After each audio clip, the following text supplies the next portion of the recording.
Hey, I've been ill with the flu this last week. I'm sick. Finally, I'm better. Almost better. Epic announced the new map, and I've had the chance to play it multiple times. And a lot of people who are, well, let's put it politely, are being over dramatic, are freaking out about the changes to Paragon. So what Epic has done is they've decided to reveal the new map early so that we can understand these changes. Almost 2 months back, I was at Epic HQ for the open beta launch of Paragon, and it was dope. We had the chance to meet tons of great people from the community. We had pro players, streamers, YouTubers, PR people, and of course the guys behind Paragon. And we also got to see Epic Games offices, which was amazing. And don't forget, we played tons of Paragon, of course. Now, I did have the chance to play tons of new stuff coming to the game way before they were revealed to everyone, which was really cool. For example, I played Narbash, Bellica, and Quang way before their release, and I've even played another hero that I can't talk about yet. But the main event, it was easily playing on the new map that Epic has been working on for a while. It was awesome. Now the NDA has been lifted, I'm able to share my experiences with this map, and there's a lot to share, so let me tell you. Now, of course, I wasn't alone at this event, as I said. There were some great posts from other people at the event sharing their own experiences, and the great Jay Leo from Team Reborn has created an image of the map from memory that we're going to look at. But we also have videos and AMAs on the Reddit for people like JShreds and RGS Ace that cover lots too. But I've noticed a few missing hits of info here and there, so I'm going to give you my full rundown. Let's start with Jay Leo's image. If you'd like to check out the image yourself, have a look at it on the Team Reborn website. They make high-level guides there too, so it's well worth checking out. It's going to be linked in the description. Honestly, the image speaks for itself in many ways. We have 3 lanes, a smaller map size, new position for Prime and Blue buff, but then there's new buffs like Gold buff and Green buff. Gold buff gave the holder bonus CXP gains for a while, and the build we played, this buff was hella strong, like too strong. You'd farm up at an alarming rate with this thing, and since it's been like 2 months, I figure this has been fixed by now, like a lot on the map, no doubt. Green buff gave you movement speed while in the jungle, and I think it might have even given you bonus damage on jungle creep too. It was extremely useful for the movement speed alone, but why is that the case? Well, there's no travel mode on this map, at least not when we played it anyway. So even though the map is smaller, it felt just as big because it takes longer to move around. You had to commit to a fight or a gank way more, so if you were going to make a move on the map, it had to pay off, otherwise you'd pay for it big time. So the green buff's movement speed was a god-sent gift for the junglers who were looking to gank. While we're at it, characters that have movement speed increases like Gadget or Narbash were much more valuable in this slower moving style, and I mean that in a big way. For example, those who could global teleport like Kalari or Quang were insanely useful on this map. Even if it was just used to get back to your own lane faster, let alone using it to gank, these characters became much more valuable for their abilities, which is really good to see. Let's talk about Gold buff's position and how it's going to change the way we play the game.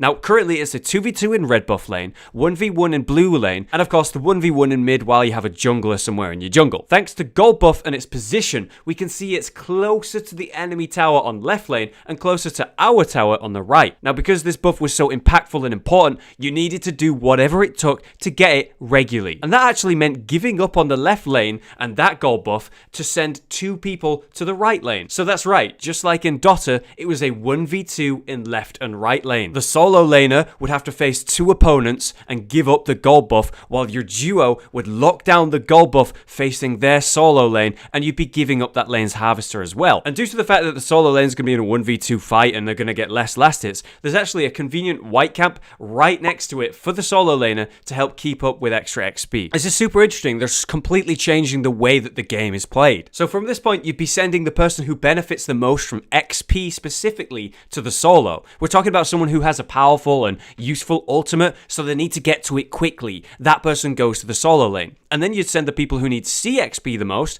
i.e. the carries, to the duo lane because of gold buff. Oh, and there's also the new position of blue buff, which is right next to middle lane now, which made it so much easier for the middle laner to go and grab regularly because you didn't need to run far at all. Those who benefit the most from CDR and mana regen are going to be going mid every single time thanks to this change, even more so than currently. Okay, so that's all of the obvious stuff out of the way just from looking at the image, so great work, Jay Leo, but there's actually a lot this picture doesn't show, like the terrain. Now in Paragon, you have a 3D environment to play in. You can leap up onto ledges, you can shoot directly down if you want to. It makes for intense, interesting, skill-based gameplay. On this map, it's highlighted way more, which I fucking loved. All over the place, we have different walls with different heights to play around with, making Kalari's double jump, for example, way more useful. So there was tons of different ways to get around the map, to escape or chase, to surprise people by jumping over walls, and hell, you could even get on top of the walls, and you could hide on them. I had this 1v1 fight near middle over blue on top of this thin wall. It was one of the highest points in the map, we could see everywhere,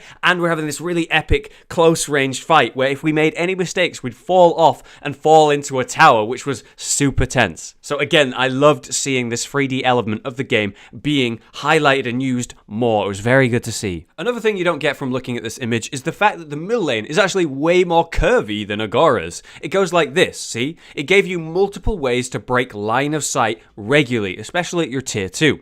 And if you needed to, there are also a few gaps in the walls in the middle to provide sudden ganks or even escapes on someone hanging around in middle. Don't forget, there's also the new shadow pads that were more of a fogged chamber that functioned differently to the shadow pads. You could actually shoot while you're in the pad, or chamber, whatever it's called now, and you wouldn't actually be revealed, so you just shoot through this gas. Now, it'd be hard because you wouldn't be able to see anyone who's on the other side of this wall, but you could actually do it. And there was a lot of these around the map, so you could use them mid-team fight to dodge abilities for surprise attacks or escapes, different ways to juke. It definitely changed the way you played the game, which was a really nice element to see. Then we have characters that have blinks, or, you know, the Kaz that give you blinks, and dude, they were so fucking good on this map. Just jumping over a wall or onto it could give you that key escape or that juke, and these things were everywhere, so you could really make use of blinks on this map. I was really happy to see that because, you know, blink chases, dodges, escapes, they're always really fun in MOBAs, but in Paragon it's never been as relevant compared. But now, with this new map and the new walls and areas,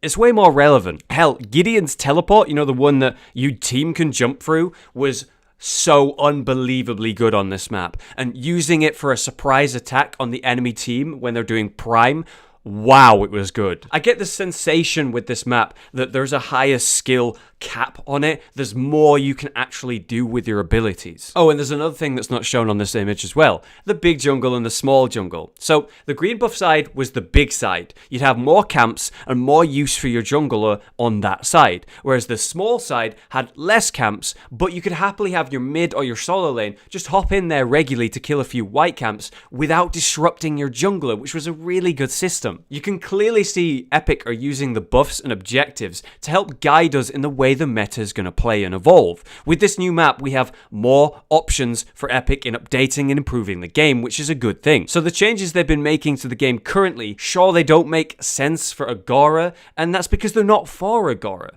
They have to get us ready to play on this new map, the better map. It's going to be good for the game, but they can't just throw us into it blindly. They have to adjust us to the changes that need to happen so this new map works. That means slower travel mode, so we're ready for no travel mode. That means the ways the minions are working now, so we know how to use them in this new way the game's going to play. And that does also mean a new functionality for Prime as well. It doesn't feel right on Agora, and it feels a bit confusing. So all I can say is be patient. Epic knows what they're doing, and they're being brilliant and being open with us, and why they're making these changes.